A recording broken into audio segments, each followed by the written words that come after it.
En Suisse, en ce moment, je suis à Londres. Bon, ok. Ouais, ouais, Voilà, en tout donc cas, tant mieux, vous n'êtes pas en Suisse. ouais, Allez, j'aimerais évidemment ouais.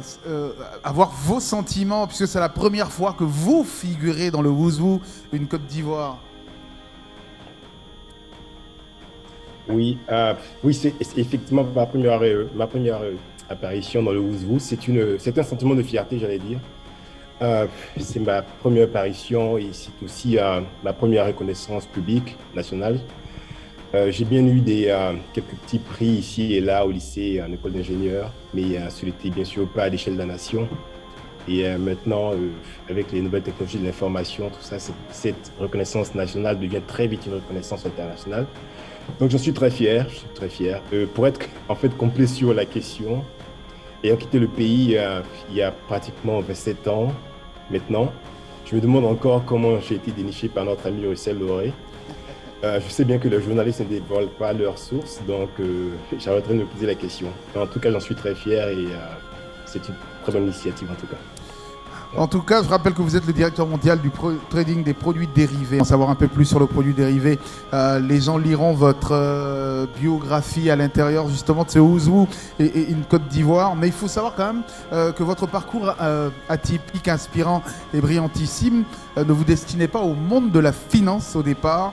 Mais quelles sont les qualités requises pour y arriver et puis rester aussi longtemps comme vous le faites?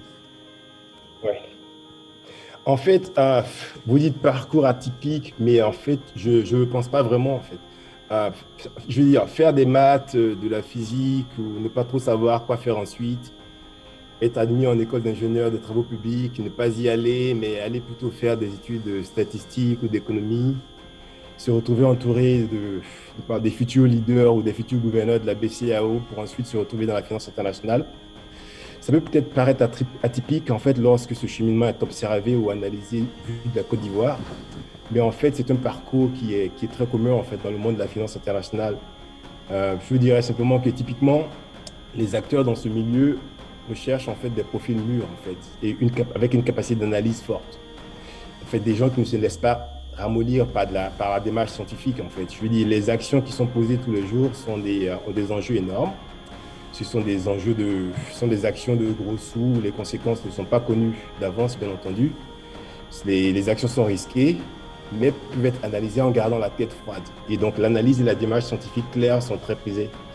Il faut, par exemple, pouvoir expliquer, je prends un exemple, je sais pas, au chief exécutif d'un client, typiquement un homme blanc d'une soixantaine d'années, euh, comment et pourquoi une solution, par exemple, une solution d'investissement à base l'intelligence artificielle, par exemple, lui conviendrait et qu'il serait bien pour son groupe d'y injecter, on va dire, 1 milliard de dollars, par exemple. Donc, le jeu et les enjeux sont gros et sérieux jusqu'au bout. Donc, là, en fait, sans pour compléter votre question sur comment y rester, je ne pense pas qu'il y ait une recette miracle en réalité, en fait. C'est vraiment du travail, en fait. Je pense qu'il faut travailler beaucoup. Moi, j'évolue dans un milieu anglo-saxon où les participants recherchent de la performance. Je dirais même qu'ils se soucient moins de la couleur de votre peau, se soucient moins de votre origine en fait. Pour eux, la couleur de l'argent importe très peu en fait. Ils prendront simplement. Le plus dur en fait, c'est d'y entrer une fois. En fait, mais une fois sur place, il faut travailler et cultiver un réseau interne de support. Moi, j'ai eu ce réseau chez Merrill Lynch à New York pendant 10 ans à peu près. Mais encore, je veux l'affirmer, même pour être supporté, en fait, faut démontrer, il faut avoir démontré qu'on peut retrousser ses manches et délivrer pour la firme. Et donc, la solution, si on devait l'appeler solution miracle, c'est vraiment de travailler et puis peut-être un peu avoir un peu de nez, un peu de flair, quoi. Il faut savoir dénicher les opportunités et il faut savoir, voilà, faut savoir se mettre un peu surtout aussi la sauce du pouvoir.